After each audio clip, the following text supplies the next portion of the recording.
பிரியாணி செய்யலாம். இன்னைக்கு ஒரு புட்டி என்ன ஊத்துறேன் அட ஊத்துமா போதுமா ஊத்து பத்தாது ஊத்துங்க. இன்னைக்கு ஒரு புட்டி பட்டை கிராம்பு போட்டுக்கலாம். வெங்காயம் போடுவேன். அந்த வெங்காயம் எல்லாத்தையும் தள்ளுங்க. மஞ்சத்தூள் போட்டாச்சு. பச்சை மிளகாய் பீன்ஸ் போடலாமா? நல்லா கிண்டிக்கலாம். கிண்டுறேன். பச்சை வாசனை போற வரைக்கும் கிண்டிக்கணும். ஆமா, பச்சை வாசனை போற வரைக்கும் கிண்டிக்கலாம். நைஸ் உப்பு போட்டாச்சு. நல்லா கிண்டிக்கணும். இஞ்சி பூண்டு பேஸ்ட் போட்டுக்கலாம்.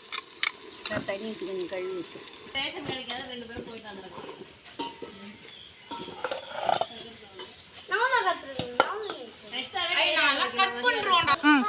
தக்காளி போடுறோம். எல்லாம் கிண்டிக்கலாம். இந்த மாரி இருக்கும் போதே ஒரு 5 நிமிஷம் நல்லா கிண்டிக்கணும். நல்லா கிண்டிக்கணும். இந்த மாரி வதங்கின உடனே தயிர் போட்டுக்கலாம்.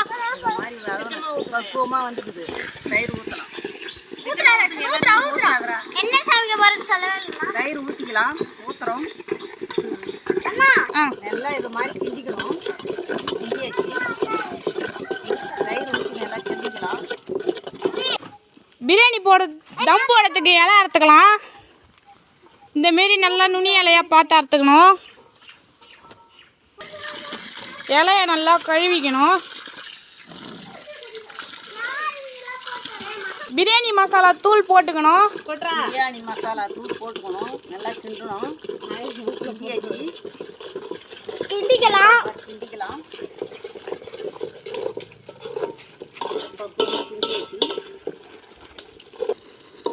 போடுங்க.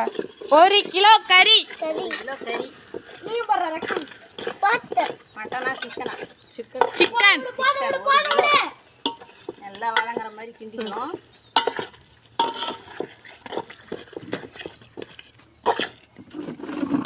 இன்னைக்கு ஒரு புடி தேவையில்ல அன்னைக்கு தண்ணி ஊற்றிக்கலாம். தேவையான அளவு தண்ணி ஊற்றணும். 1 கிலோ கறிக்கு 1 கிலோ அரிசி போட்டுக்கலாம். போட்டாச்சு. போடுறோம். சூப்பராக இருக்குது அரிசி. பிரியாணி சூப்பர் தான். 1 லிட்டரு எலுமிச்சம்பழம் சாறு. ஒரு பழம் எலுமிச்சம்பழம் சாறு ஊற்றி நல்லா கிண்டியாச்சு. இப்போ தட்டை போட்டு மூடிக்கலாம். தம்மா போடுறீங்க? இல்லை கொஞ்சம் விளந்து தம்மு போடுறதுக்கு எல்லாம் வச்சிருக்கான். கழிப்பு தெரியாமல் இருக்க இந்த மாரி டான்ஸ் ஆடிக்கணும்.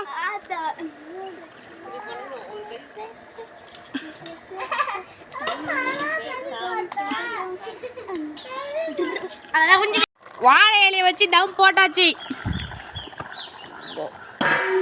இப்படி வைப்பீங்க. திருப்பி வைக்கிட்டேன். தண்ணியை மேலே வச்சாச்சு. பிரியாணி ரெடி.